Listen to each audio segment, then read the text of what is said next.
All right, so we've been talking about perimeter, and let's review really quickly. What is perimeter? Somebody raise their hand. What is perimeter? Nice and loud. The outside of a shape, the side lengths. What about them?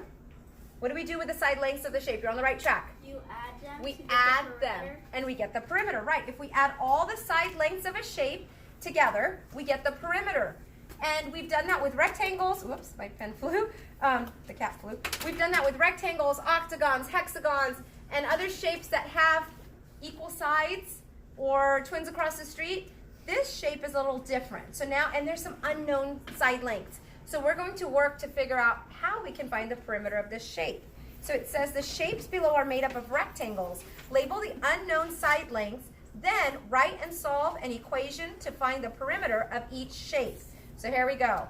I first start by looking at all the side lengths. I see this is 5 feet, this side length is 2 feet, this is 2 feet, this is 1 foot.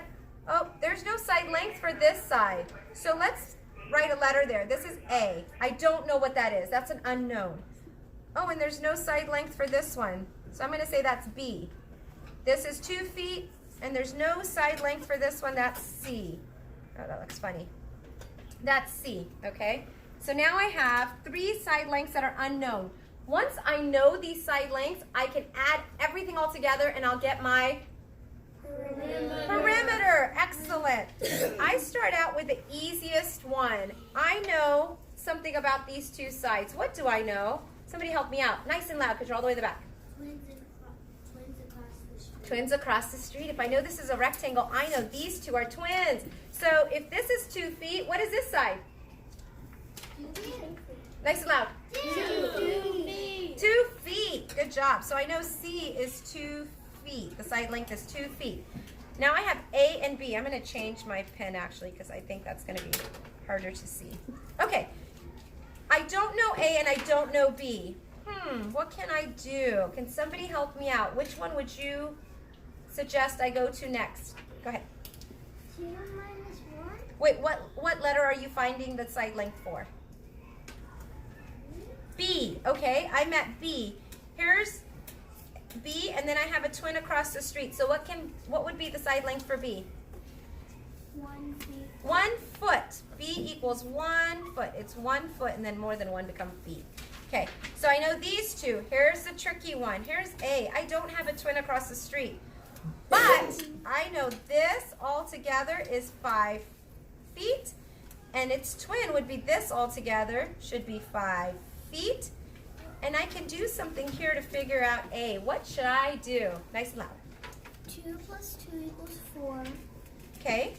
And 5 minus 4 equals 1. Uh-huh. So A equals 1 foot. Amazing. You're absolutely right.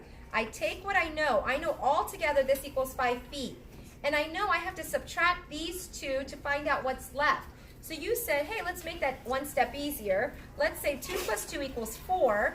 And I know I have to take that number away from my 5. 5 minus 4 equals 1. And so that's what I'm left with. A equals 1 foot. You can also just go 5 minus 2 is 3. And then you take that number and take the other 2 away. So 3 minus 2 is 1. And we're left with 1 foot. Beautifully done. That was great. Now what do I do? Now I have all my side lengths. What should I do? Add them all together. When I add them, I check that I've already put that side length down in my equation so I don't add anything twice. So first I'm going to add, hello, anybody out there? What is this? 2 feet. 2 feet. So perimeter equals 2 feet. I'm going to do that. Plus, what's next? 5 feet. Thank you. 5 feet plus 2 feet. 2 feet. 2 feet 2 feet. Plus 2 feet. plus 2 feet. 2 feet Plus 1 foot. 1 foot. 1 foot. Plus 1 foot. That T and that plus looks so similar. Okay, I've got that one, and then I've got another one. 1 foot plus, let me say I've got that one. And another one, 1 foot. 1 foot. How many 1? I know. And then what's next? And then 2 feet. 2 feet. 2 feet. Uh-huh. And am I done? They're all underlined? You have to count. I have to add them all up. But am I done writing them all down? My equation's done? No. Let's make sure I have the same number of side lengths and numbers in my equation. So I have 1, 2, 3, 4, 5, 6, 7, 8. 1, 2, 3, 4, 5, 6, 7, 8. Check. I like to double check everything. That works. Let's add these together. 2 plus 5. 7. Plus 2 more. 9. Plus 2 more. 11. Plus 1 more. 12. Plus 1 more. 13. Plus 1 more. 14. Plus 2 more. 15. What is the perimeter of this shape? 16. 16 B. feet. And that is how you find the perimeter with some unknown side lengths. We use what we know. We know twins across the street for rectangles. We know if we have a twin across the street and we have a missing gap, we just subtract what's already there and that tells us what's missing. So we use all of our different operations, addition and subtraction. This one we're not using multiplication or division for, but that helps us find the perimeter for this shape. Awesome.